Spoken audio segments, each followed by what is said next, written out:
The window shutters hung nearly paintless, scabbed, broken, slatted, and crooked. A skift of bright glass shards littered the floor, along with a few dead birds and a skeletal rat, now collapsed upon itself and swarming with ants. Even as Aino fanned himself in the closeness of the airless salon with his gilt-laced fore and aft bicorn hat, he saw a lizard of some kind scuttle from the shutters to seize a cockroach nigh as big as his thumb, and he could hear the crunch all the way across the room. To make things even worse, an entire flotilla, a whole shoal of cockroaches, fled at that seizure from beneath a torn and tilt-legged sofa to flood along the baseboard before swirling beneath it like a spill of dark ale. Jules Aino knew that he was in trouble. Le Capitaine would have him strangled for such carelessness, for heaping one more demeaning slight upon him after the several he had suffered from the local officials since they had come ashore on Guadeloupe.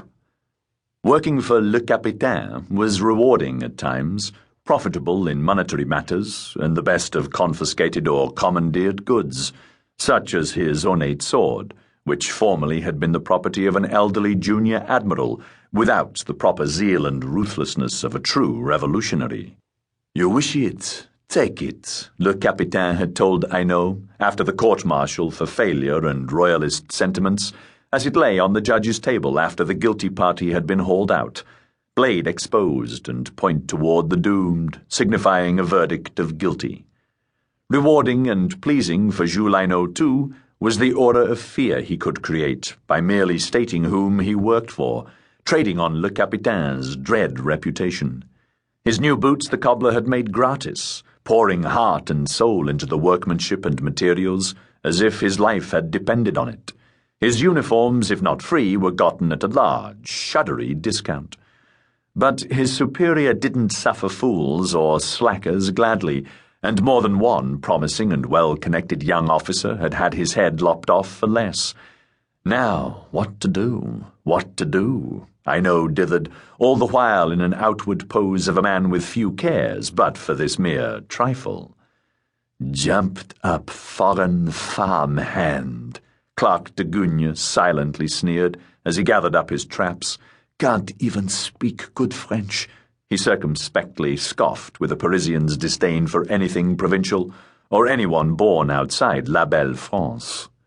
Jules Aino no longer looked it, but he had been born a farm boy in the Austrian Netherlands, his parents the sketchiest sort of outlander French.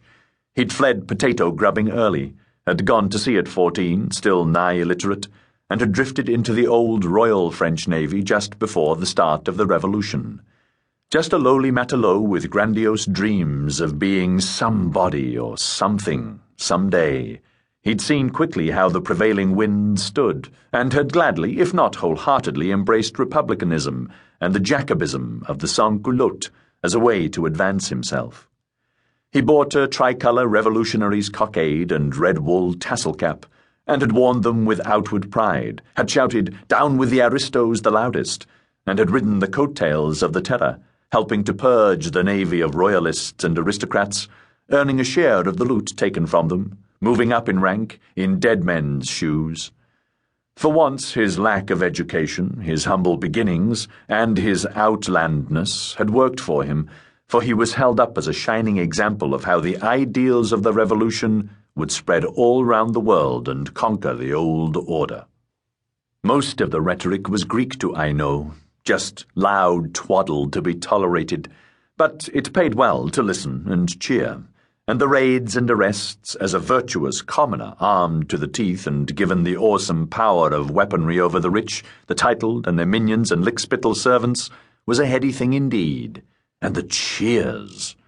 Escorting accused prisoners through the seaport streets, eyes open for the prettiest women and girls who threw corsages, and now and then themselves, at such a well-knit and stalwart young patriot. Then, when he had been urged to turn informer and spy upon suspect shipmates, surviving officers, and town citizens, and he'd come to court to testify, tricked out in his scrubbed-up, borrowed best, Aino had gotten even more favourable attention, from the young female citizens most of all. After all, it wasn't as if the people he testified against